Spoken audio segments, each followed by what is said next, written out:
Every legend has a story. Welcome to Goal Uncovered.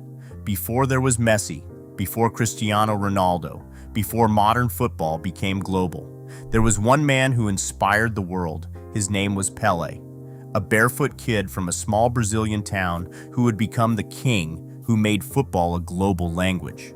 But how did one player build the stage that every modern superstar now stands on? Today, Lionel Messi and Cristiano Ronaldo perform for billions on screens worldwide, reaping the rewards of a truly international game. Yet, decades before the digital age, a young Brazilian player established this global arena. His legacy exceeds mere statistics and trophies. He did something far rarer. He carried the sport across closed borders, uniting divided cultures through a shared passion. Long before football was a multi-billion-dollar industry, he proved that a game could capture the collective imagination of the world. How did one teenager become football's first global superstar? On October 23, 1940, Edson Arantes do Nascimento was born in the small town of Três Corações. His father, Dondinho, was a promising forward whose professional dreams had been cut short by a severe knee injury at just 23. With scarce money, the family relocated to Bauru, where Edson's mother, Celeste, struggled to keep the household stable, constantly worrying that football would bring her son only hardship. Yet, the young boy played constantly. Unable to afford a real ball, he stuffed old socks with newspaper, binding them with string, or juggled mangoes to master his touch on the dusty streets. By age 10, he formed a street team called Sete de Setembro, soon entering the youth ranks of Bauru Atlético, transforming raw imagination into unmatched skill. Waldemar de Brito knew Bauru was too small for this talent. In June 1956, the former Brazilian international took the 15-year-old to Santos FC, declaring he would become the greatest player on earth. Pelé signed immediately. On September 7, 1956, he made his senior debut against Corinthians, scoring his first professional goal in a 7-1 victory. He played with an astonishing blend of balance, close control, and natural confidence. Santos, newly returned to Brazil's top division, provided the perfect stage. Pelé scored 41 goals in 38 matches during the 1957 São Paulo State Championship. That same year, at just 16, he earned his first cap for Brazil, scoring on his debut against Argentina at the Maracanã. The teenager was now the nation's brightest hope, with the eyes of the footballing world turning towards Sweden. Pelé arrived in Sweden carrying a knee injury that sidelined him for the first 2 group matches. He stepped onto the pitch against the Soviet Union, immediately bringing a spark of raw imagination to the world stage. In the quarterfinal against Wales, he controlled a difficult pass, flicked the ball past a defender, and slotted it home.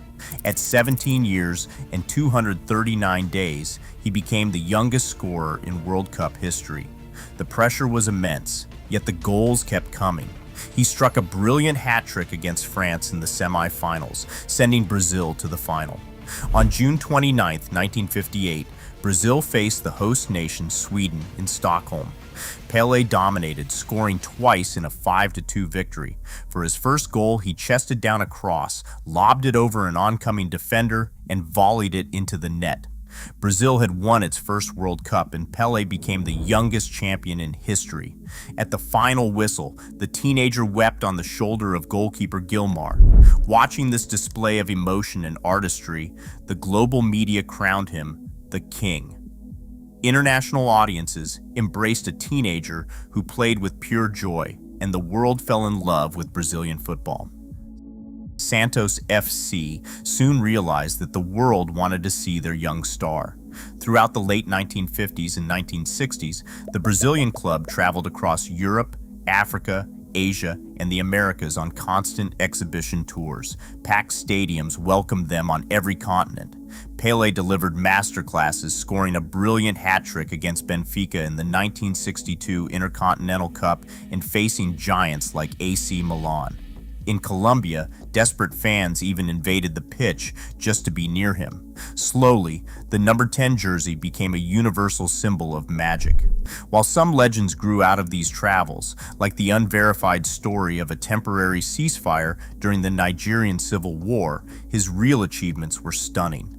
On November 19, 1969, before 80,000 spectators at the Maracana, Pelé scored his 1,000th professional goal, converting a penalty against Vasco da Gama. Though historians note this milestone included exhibition matches alongside official competitive fixtures, the spectacle confirmed his status. He was no longer just a club footballer, he was the first worldwide superstar of the sport. 3 World Cup campaigns defined Pelé's international career, tracing his journey from teenage prodigy to mature master. While his 1958 breakthrough established his genius, the 1962 tournament in Chile introduced vulnerability. After scoring a brilliant opening goal against Mexico, Pelé suffered a severe right thigh muscle tear in the second group match against Czechoslovakia, forcing him to miss the remainder of the tournament. Yet, Brazil's resilience shone. Led by Garrincha's mesmerizing wing play and Amarildo, who stepped seamlessly into the attacking replacement role, the squad rallied. Brazil defeated Czechoslovakia 3-1 in the final, defending their title and demonstrating that individual brilliance thrived within a deeply resilient collective. The ultimate expression of this harmony arrived in Mexico in 1970. Broadcast globally on color television for the first time, this tournament allowed millions to witness a standard of play that became globally iconic.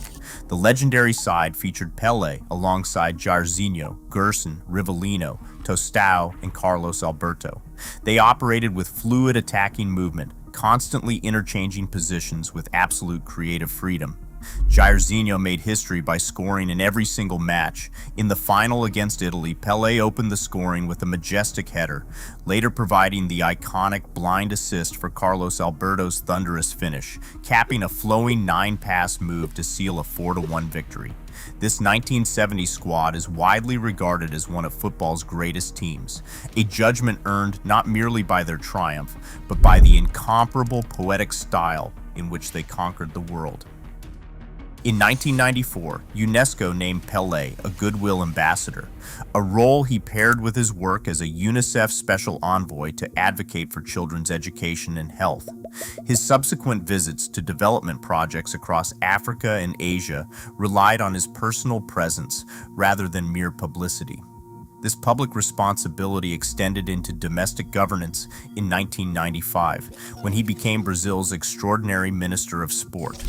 Over 3 years, he championed the Pelé Law, a piece of legislation designed to modernize club structures and standardize player contracts. While critics debated whether the law risked over-commercializing traditional club identities, it established new legal protections for athletes. Through these documented efforts, his influence grew from athletic excellence into a structured effort to use the sport as a tool for social development. Pelé finished his career with 1,281 goals in 1,363 matches, a lifetime tally including exhibitions and friendlies, balanced by 643 official goals for Santos and 77 goals in 92 caps for Brazil. Yet his influence stretched far past these records. In 1975, he joined the New York Cosmos, bringing massive international attention to American soccer and drawing over 75,000 spectators to his 1977 retirement match. When Lionel Messi, Cristiano Ronaldo, Neymar, and Kylian Mbappe paid tribute to him in 2022, they honored a predecessor whose career constructed the global platform they now share. Through television broadcasts, international tours, and commercial identity, Pelé turned football into a universal cultural language, setting the baseline for cross-border fandom. Will football ever see another king? Legends aren't remembered for the goals they scored.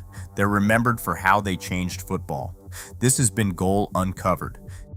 Today, every pitch on earth reflects his imagination. Pelé didn't just play the game, he gave it to the world. As long as a child kicks a ball dreaming of greatness, the king's reign never truly ends.